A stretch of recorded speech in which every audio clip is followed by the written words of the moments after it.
Wow, wow, wow, wow, wow, wow, wow, wow. Wow, wow, wow, wow, wow, wow, wow, wow. I think I'm live. Certainly looks like it. Holy smokes. Wrist comes at you fast, huh? Wow. Um, just give me a hot second here. That escalated very quickly.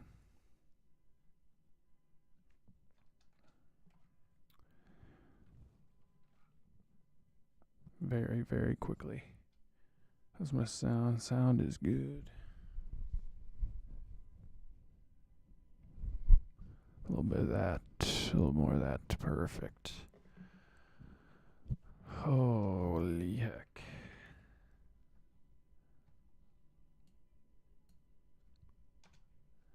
Infinite sellers today. Infinite. Every uptick just ham hocked. Um, I mean, where to start?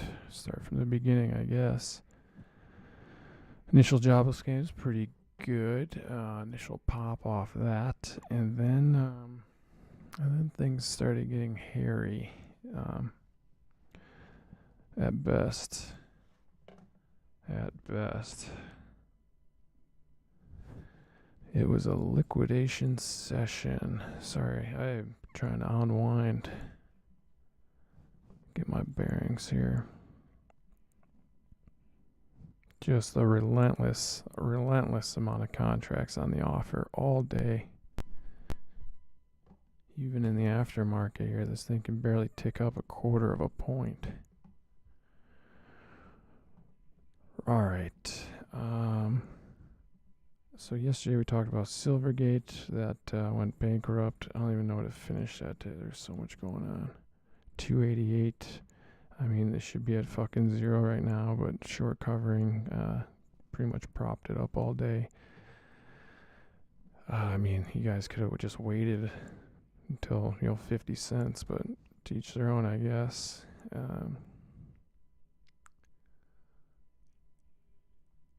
Could use a little pop here. It all kind of started, obviously, with Silvergate, but there was something going on with the regional banks. This bank, SIVB, did a big ass offering, and it looks like they might be on the fast track to bankruptcy, down 61% today. It was at 266. Now it's trading $100. And that certainly spooked the banks in general. KRE, which is a regional bank ETF, got smoked for almost 8% today. Not good. Not good. Yeah, for fuck's sake. They will not let this thing breathe. They will not let it breathe. Mother of God. Anyways, Goldman Sachs started up the day $3, ended the day down $7. JP Morgan never had a chance. It was down 2 to start the day, ended the day down 8. That's 5.5%. Bank of America down 6%. Morgan Stanley down 4%.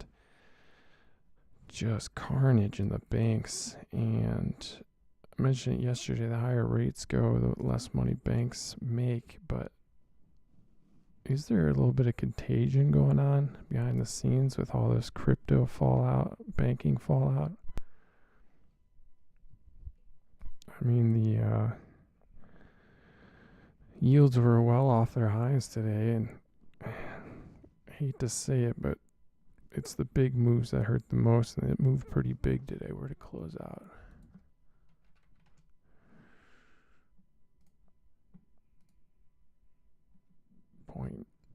3.9% on the 10-year.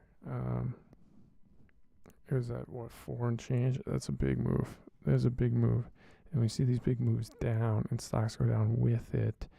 I think recession fears are here. They're real. I said the other day on Tuesday when Paul started talking, that first hearing, it was doom and gloom hearing. It was such an awful hearing. And yet we're only down like 30 points. And then yesterday, obviously, we're up a bit. I guess they were just waiting. They were just waiting to bait in more buyers so they could just liquidate the hell out of everybody. 0 days expiration. People got absolutely smoked today for the first time in a long time. VIX spiked almost 20% today. Hedging's real. I think this spike in the VIX is very, very telling. And I think recession fears are here, which is could be catastrophic for the next couple of days. Non-farm payrolls come out tomorrow morning, and if those aren't good, then I mean, today is gonna look like a walk in the park. Dear Lord, they are just marching this lower. Yeah, well, I got stretchered on that. Good for me.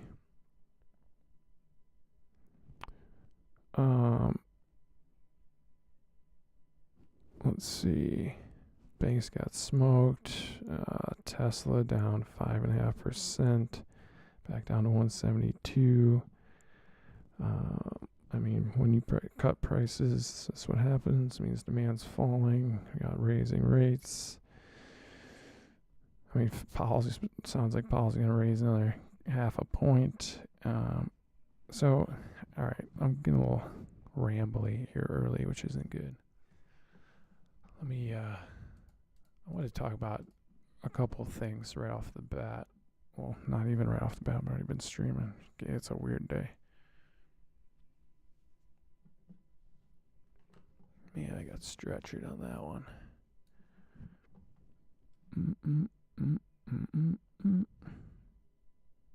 Okay.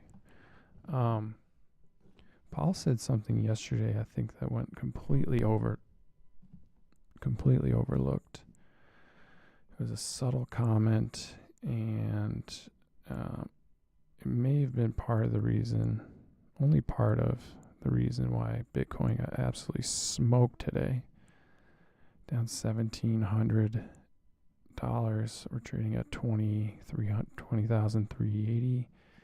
Mentioned yesterday, I thought the tops were in for coin, and today's the first good leg. So what he said was, I forget what congressperson asked, but they asked him why we don't have a 24-hour, like why isn't the Fed open 24 hours for transfers? Like Venmo, Zelle, all that other stuff, you can quickly transfer money like immediately at any time, any hour, and it's there. He asked why the Fed hasn't done that, which is a hell of a question, and they've talked about doing it a few times, but have never even given plans of how they're going to do that. And he said was, yeah, that's a good idea, and I think we should do that. If the Fed's open, the Fed, money transfer portal window is open, what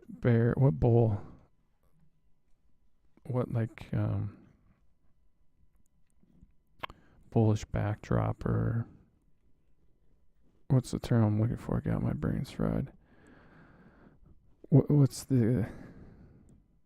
does that mean for Bitcoin? The whole thing about all cryptos was anytime, any place, anywhere you can transfer. Now, if you can do that with your money with the Fed, that just eliminates another bull case for crypto, which I think is part of the reason why it's down so big today. It didn't react off that comment, but it's just another thing, It's just another thing. They literally won't let ES tick up even a quarter of a point. It's an infinite offer. And you know when they can't pump Apple up, market's in serious trouble. Silvergate is down, is bankrupt. Signature Bank is next. Talked about that a little bit yesterday. What I didn't see coming was this regional bank move. I did not see that coming at all. And they just didn't let up on banks one bit, which is kind of terrifying. Banks haven't performed as poorly in many years. And if it continues that way tomorrow, I mean, look at some of these charts. Look at the JP Morgan chart. Dear Lord.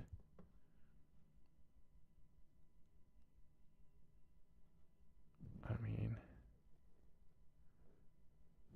4 months of gains wiped out in 4 hours. That's horrific. That's a horrific move. Credit Suisse was, rumored to be struggling yet again. They should have fucking closed their doors years ago. I think there's something going on behind the scenes with these banks, because they don't move like this without something serious going on, which is, again, terrifying and could spell even more trouble coming. Risk comes at you fast, and it came fast and furious today. An ES 15-minute chart, there's not a green bar until from 11:30 to 2:30 had one green bar, and then right back down. Just horrific trades today. And after hours doesn't look too much different. They just keep stacking the offer and just grinding it down. Looking forward, not much to look forward to. I think we're in a world of hurt. Carl Icahn's puts are back up to $72. I think he's probably going to bank on that one. I wouldn't be surprised if not for our payrolls is bad. In the morning, I wouldn't be surprised by another 100 points down, 3,800.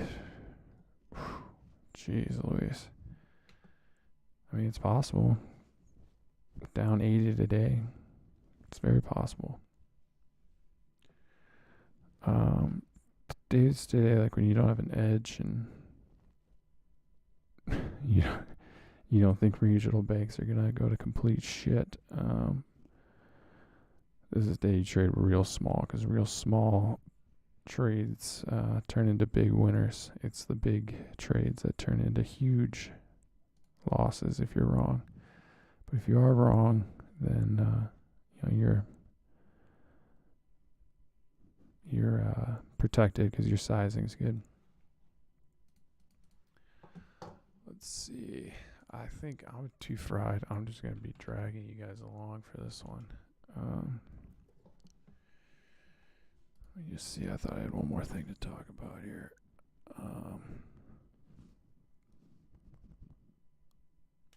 Oh man, yeah, Meta actually held up decent today. Microsoft's, I mean, all these stocks are just used to hold the markets where they want them so they can railroad you elsewhere.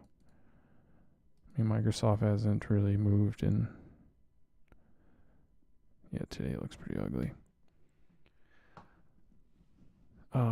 Watch for banks. Not for our payroll tomorrow. Watch for banks. That should tell us exactly what we need. I also think there's a Bank of Japan meeting tonight, which could have a huge effect on the dollar, which could affect pretty much everything. So careful overnight.